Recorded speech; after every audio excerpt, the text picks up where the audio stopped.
ABP news line के prime time में आपका स्वागत है। मैं हूं आपके साथ कोमल कंडोत्रा। आइए नजर डालते हैं दिन भर की प्रमुख सुर्खियों पर। छड़ी मुबारक तक सीमित रह सकती है अमरनाथ यात्रा, असमंजस बरकरार। जम्मू कश्मीर में भूकंप के झटके 3.5 मापी गई तीव्रता। जम्मू कश्मीर में कोरोना संक्रमितों का आंकड़ा 14,000 के हुआ पार, घाटी में 9 और लोगों की गई जान। खिलाड़ियों के लिए सिंथेटिक के दोनों वॉलीबॉल कोर्ट तैयार, कोरोना काल के बाद होंगे समर्पित। अब समाचार विस्तार से। आतंकियों और उनके आकाओं की साजिशें भगवान अमरेश्वर की वार्षिक तीर्थ यात्रा नहीं रोक पाई। इस बार कोरोना से पूरी तरह प्रभावित होती नजर आ रही है।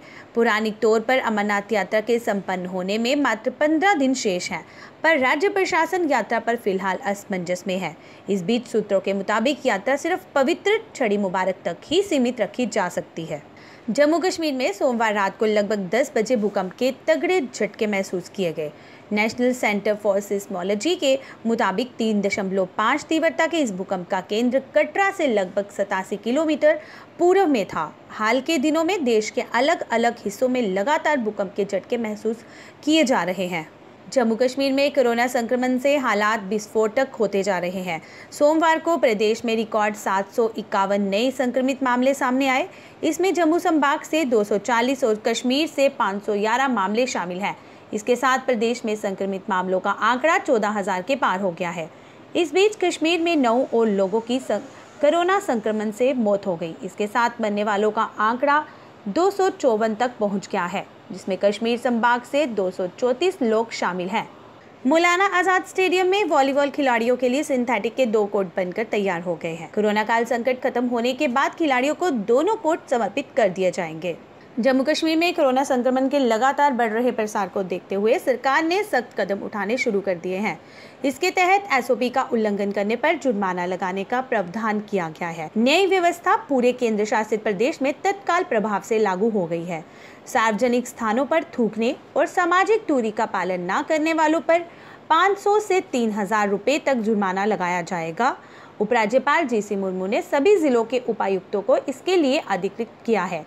पहले विभिन्न जिलों के डीसी की ओर से अपने स्तर पर जुर्माना लगाने का आदेश जारी किया गया था। राजौरी में बारूदी सुरंग में विस्फोट होने से सेना के 2 जवान घायल हो गए, जिन्हें उपचार के लिए सेना के अस्पताल उधमपुर में भर्ती कराया गया है।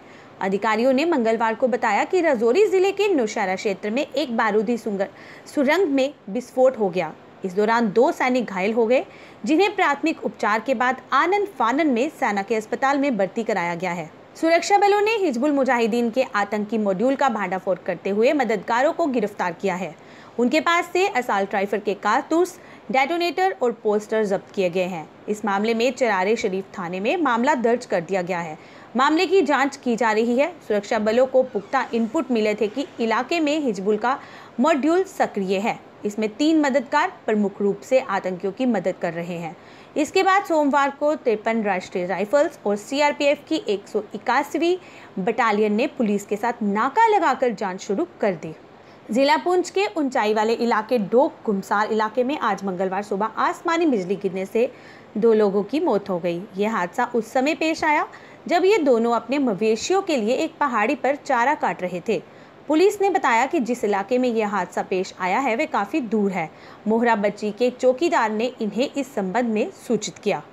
उत्तरी कश्मीर के सीमावर्ती जिला बारामूला के उड़ी सेक्टर में एलओसी के करीब रिहायशी इलाकों में प्रशासन ने अंडरग्राउंड बंकरों के निर्माण का काम शुरू कर दिया है। अधिकारियों के अनुसार उड़ी और बोनियार सेक्टर में फिलहाल 44 बंकर बन रहे हैं। स्थानीय लोगों ने सरकार के इस कदम की सराहना भी की है। भारत में पिछले 24 घंटे में कोविड-19 के 37,148 मामले सामने आने के बाद देश में संक्रमितों की कुल संख्या 11,55,191 पर पहुंच गई, जबकि स्वस्थ होने वाले लोगों की संख्या भी बढ़कर 7,24,577 हो गई है। केंद्रीय स्वास्थ्य मंत्रालय के मंगलवार सुबह तक अध्ययन किए गए आंकड़ों के मुताबिक एक दिन में 587 लोगों की मौत के साथ मृतक संख्या 28,084 पर पहुंच गई है। प्रधानमंत्री नरेंद्र मोदी बुधवार को अमेरिका भारत व्यापार परिषद के इंडिया आइडिया समिट को संबोधित करेंगे। USIBC की 45वीं वर्षगांठ पर आयोजित इस शिखर सम्मेलन पर दुनिया भर के लोगों की नजर होगी। शिखर सम्मेलन के दौरान कोरोना महामारी के बाद की दुनिया में भारत अमेरिकी सहयोग और उनके संबंधों पर चर्चा होगी। प्रधानमंत्री कार्यालय द्वारा मंगलवार को जारी बयान के मुताबिक इस साल के इंडिया आइडिया समिट की विषय वस्तु बेहतर भविष्य का निर्माण है। लॉकडाउन के दौरान अपने घरों को लौटने वाले प्रवासी मजदूरों का प्रदेश में फिर आना शुरू हो गया है। उद्यमियों के साथ प्रशासन भी इनकी वापसी में लगा है। देश सभी प्रदेश में अभी अनलॉक 2 चल रहा है। लॉकडाउन के कारण बंद हुई सरकारी और निजी परियोजनाओं में काम फिर शुरू हो चुका है। कश्मीर संभाग में भी ईंट भट्टे दोबारा चल पड़े हैं, लेकिन श्रमिकों की कमी से कार्य गति नहीं पकड़ रहा है। ऐसे में सरकार इन भट्टों के काम को गति देने के लिए प्रदेश सहित बाहरी राज्यों से 15,000 श्रमिकों को लाई है। इन श्रमिकों को प्रवेश द्वार लखनपुर से प्रदेश में लाया जा रहा है। श्रमिकों को कार्यस्थल तक पहुंचाने की जिम्मेदारी श्रम विभाग के पास है। बाहरी राज्यों से लौट इन श्रमिकों का कोविड टेस्ट भी किया जा रहा है, साथ ही यातायात सुविधा भी दी जा रही है। छत्तीसगढ़, उत्तर प्रदेश, बिहार, झारखंड, राजस्थान जैसे राज्यों से श्रमिक प्रदेश में पहुंचे हैं। पीपी न्यूज लाइन के आज के अंक में बस इतना ही। कल होगी फिर से मुलाकात, तब तक देखते रहिए पीपी न्यूज लाइन। नमस्कार। जम्मू में आई टेस्टिंग की साइंटिफिक और मॉडर्न टेक्नोलॉजी के लिए हमेशा याद रखें जेम ऑप्टिशियंस, जहां पर रखा जाता है आपकी हर जरूरत का ख्याल। Gem opticians with the facility of eye exercise, A scan, biometry, pachymetry और ऑटोमेटेड फील्ड एनालाइजर। और हाँ, हमारे यहाँ बढ़िया क्वालिटी के ब्रांडेड स्पेक्टिकल्स, सनग्लासेस और कॉन्टेक्ट लेंसेज मिलते हैं। आपका भरोसेमंद एक ही नाम, Gem opticians, Gandhinagar. Gem opticians, Nai Basti. Gem opticians, Amphalla. Gem opticians, Trikuta नगर।